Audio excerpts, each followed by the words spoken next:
നമസ്കാരം. വേദാംഗ ജ്യോതിഷത്തിലെ അമൂല്യമായ അറിവുകളും ആധ്യാത്മിക ജ്ഞാന ഉപദേശങ്ങളും പകർന്നു തരുന്ന പ്രശാന്തം ആസ്ട്രോ ചാനലിലേക്ക് ഏവർക്കും സ്വാഗതം. ഈ ചാനൽ ഇതുവരെയും സബ്സ്ക്രൈബ് ചെയ്യാത്തവർ ഇപ്പോൾ തന്നെ സബ്സ്ക്രൈബ് ചെയ്യുക. നോട്ടിഫിക്കേഷൻ ലഭിക്കുന്നതിനായി ബെൽ ബട്ടൺ അമർത്തുമല്ലോ. ഒപ്പം ചാനൽ ലൈക്ക് ചെയ്യുക, ഷെയർ ചെയ്യുക, കമൻറ്റ് ചെയ്യുക.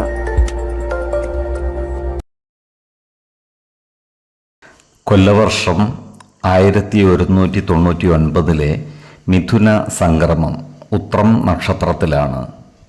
മിഥുനം 1-ാം തീയതിയിലെ ഗ്രഹനില അനുസരിച്ച് മേടം രാശിയിൽ കുജനും, എടവത്തിൽ സർവേശ്വരകാരകനായ വ്യാഴവും, മിഥുനം രാശിയിൽ ആദിത്യനും ബുധനും ശുക്രനും, കന്നിയിൽ ചന്ദ്രനും കേതുവും, കുംഭം രാശിയിൽ ശനിയും ഗുളികനും, മീനത്തിൽ രാഹുവും സ്ഥിതി ചെയ്യുന്നു. ആയില്യം നക്ഷത്രത്തിൽ ജനിച്ചവർക്ക് മിഥുനമാസം പൊതുവെ ഗുണഫലങ്ങൾ കൂടിയിരിക്കും. ഈ നക്ഷത്രക്കാർക്ക് കർമ്മ മേഖലയിൽ കാര്യങ്ങൾ അനുകൂലമായി വരുന്നതാണ്. എന്നാൽ ബാങ്കിംഗ് മേഖലയുമായി ബന്ധപ്പെട്ട് പ്രവർത്തിക്കുന്നവർക്ക് ചില തൊഴിൽ പ്രശ്നങ്ങളെ അഭിമുഖീകരിക്കേണ്ടതായി വരുവാൻ ഇടയുണ്ട്. ഇവർ ജോലിസ്ഥലത്ത് സഹപ്രവർത്തകരോടും മേലുദ്യോഗസ്ഥരോടും നല്ല രീതിയിൽ പെരുമാറുകയും എല്ലാവരുമായും നല്ല സ്നേഹസൗഹൃദ ബന്ധങ്ങൾ നിലനിർത്തുവാൻ പരിശ്രമിക്കുകയും വേണം. ഈ നക്ഷത്രക്കാരായ കലാകാരന്മാർക്കും മറ്റു സാഹിത്യ പ്രവർത്തകർക്കും അനുകൂലമായ കാലമാണ്. നൂതന സൃഷ്ടികളിലൂടെ ജനമനസ്സുകളുടെ അംഗീകാരം നേടിയെടുക്കുവാൻ ഇവർക്ക് സാധിക്കുന്നതുമാണ്. അവാർഡുകളും മറ്റു അംഗീകാരങ്ങളും ഇവരെ തേടിയെത്തിയാൽ അത്ഭുതപ്പെടുവാനുമില്ല. ഈ നക്ഷത്രക്കാർക്ക് അപ്രതീക്ഷിതമായ ചില യാത്രകൾ ആവശ്യമായി വന്നേക്കുവാൻ ഇടയുണ്ട്. എന്നാൽ ഇത്തരം യാത്രകൾ ഇവർക്ക് ഗുണകരമായി തീരുകയും ചെയ്യുന്നതാണ്. ഈ നക്ഷത്രക്കാരായ വിദ്യാർത്ഥികൾക്കും മറ്റു പഠിതാക്കൾക്കും കാര്യങ്ങൾ അനുകൂലമാണ്.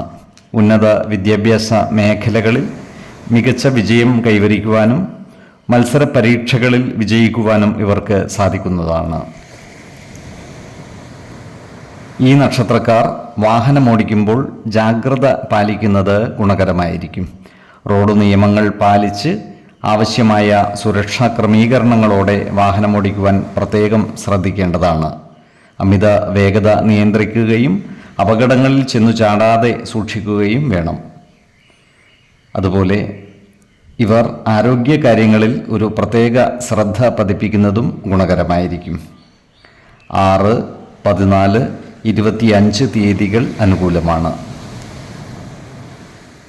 ഈ നക്ഷത്രക്കാർ ജനിച്ച സമയത്തെ അടിസ്ഥാനമാക്കിയുള്ള ജാതകത്തിലെ ലഗ്ന രാശിയുടെയും ലഗ്ന അധിപന്റെയും സ്ഥിതിയും ശുഭ പാപ ഭാവങ്ങളുടെ സ്ഥിതിയും ഓരോ രാശിയിലെയും ഗ്രഹങ്ങളുടെ സ്ഥിതിയും അനുസരിച്ച് ഇവരുടെ പൊതുഫലത്തിൽ ഏറ്റക്കുറച്ചിലുകൾ ഉണ്ടാകുവാനിടയുണ്ട്. കുടുംബ ദേവതകളെയും ഇഷ്ടദേവതകളെയും ഉപാസിക്കുന്നത് ഇവർക്ക് ആയുരാരോഗ്യ സൗഖ്യമേകും. ഇഷ്ടദേവതാ മന്ത്രം 108 തവണ ദിനംതോറും ലിഖിത ജപം ചെയ്തു വരുന്നത് ഇവർക്ക് സർവ ഐശ്വര്യങ്ങളുമേകും. നല്ല വ്യക്തി സാധനകളോടെയും ഉപാസനകളോടെയും മുന്നേറിയാൽ സർവേശ്വരാനുഗ്രഹത്താൽ ഇവരുടെ സർവകാര്യങ്ങളും മംഗളകരമാകും. നന്ദി, നമസ്കാരം. ജ്യോതിഷരത്നം പ്രശാന്ത് കണ്ണോം.